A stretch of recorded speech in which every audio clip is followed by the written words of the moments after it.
you have an idea of, you know, all of the different sizes, what these all represent. Hey guys, so this is the grip department.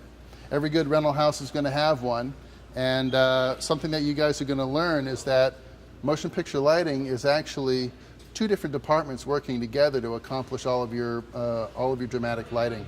So the grip department helps us with our lighting fixtures. We place all of our lights, we get everything nicely lit, and we get your exposure all good to go. But then we have to use grip implements to take some of the light away that maybe is a little bit too much or hitting an area of the set that we really don't want to see illuminated. So we use things called nets and flags, and all they do is we introduce them in front of the light, and we can change either the output of the light, the softness of the light, or we can block the light altogether.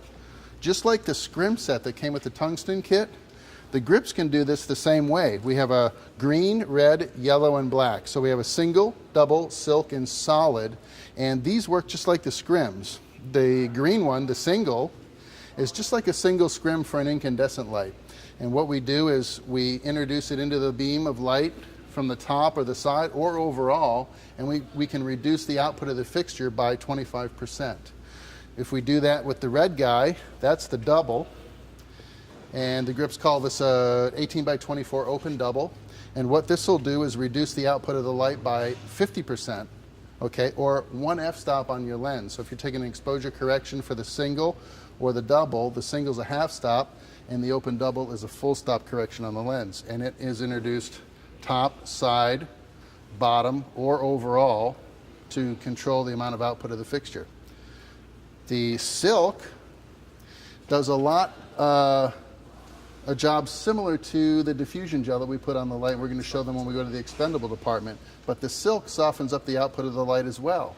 And because these are open frames, this part of the grip item goes into the beam of light, and it produces a softer shadow than you'd get if you used the hard side of the open net or the open silk. This would cast a shadow. So we have a soft edge that we introduce from the top, the side, or the bottom to soften or change the output of the fixture as well. Now, I want to show you, hold on to that for a moment. I want to show you basically the C-stand. This piece of gear right here, this stand is what makes all of this grip equipment possible. The C-stand is somewhat of a mystery to folks that don't work in production markets, because you don't see this every day. Even at your local photo shop, they may or may not carry a Avenger or Matthews, or this is an American brand C-stand. But the idea is it's two systems of heads that you can articulate, and you can set these nets in here, and then you can set this item in front of the light. So the first thing I want to do is I want to set the C-stand in front of my work with the large leg out in front of me.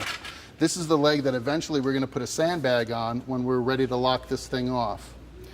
The next thing I want to do is I want to make sure that my heads are facing me in a way that I can manipulate all of the handles correctly without having to reach around or get anything knotted up. And I want to make sure that as I tighten things, I'm always tightening these knuckles to the right. Now, the idea of tightening to the left and tightening to the right is an old concept. You know that lefty-loosey and righty-tighty is our rule of thumb when we're talking about tightening down hardware.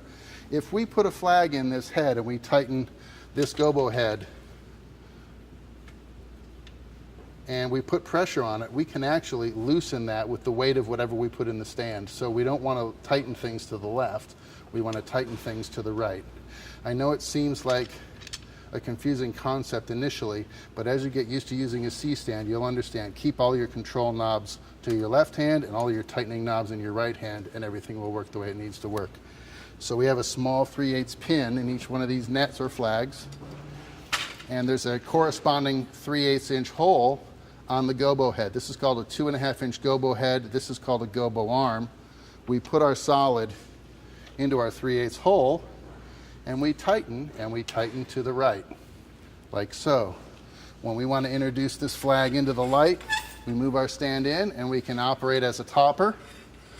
So if we want to chop just the top of the beam out of what we're seeing on the set, we can do that with a topper. If we want to rig this light as a sider, I'll extend my arm out at a 45.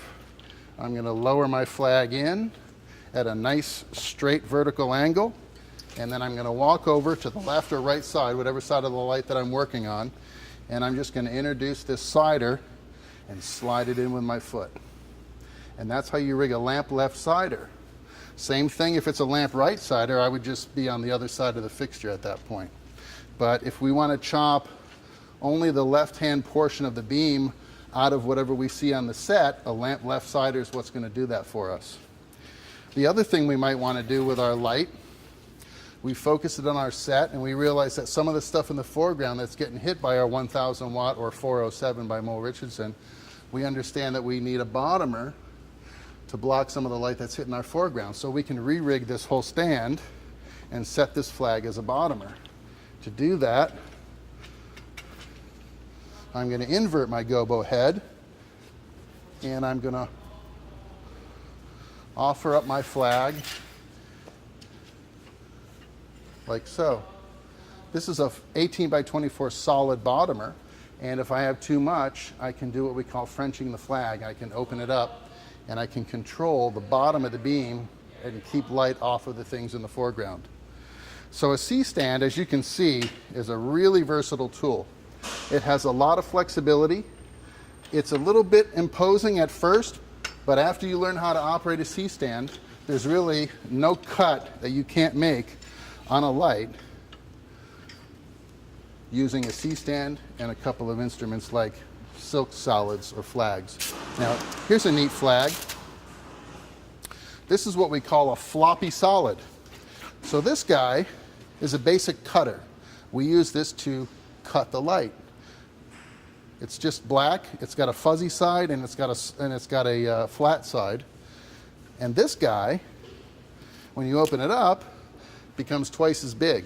So if I started my cut with an 18 by 24 and I realized that the flag was just a little too small for the area that I had to cover maybe on the back wall, I can increase the volume of the flag by dropping the flop before I have to call for the next size of flag. And as you can see, we got plenty of different sizes here. We have what we call postage stamps, which are 12 by 14 inches.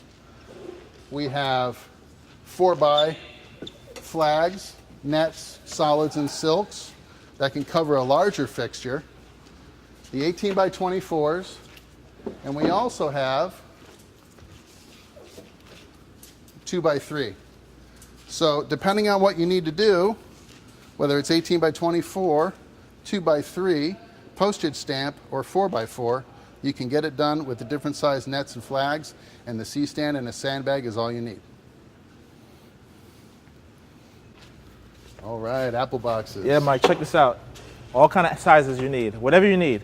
We got all kind of sizes from the pancakes, it's nice small ones, quarters, halves. They even go up to full apples. Full apple. Yes. Not only is this a great thing to sit on when you get tight on the set, but you can also stand on it. You can prop set pieces up with it. You can use it to hold up art direction.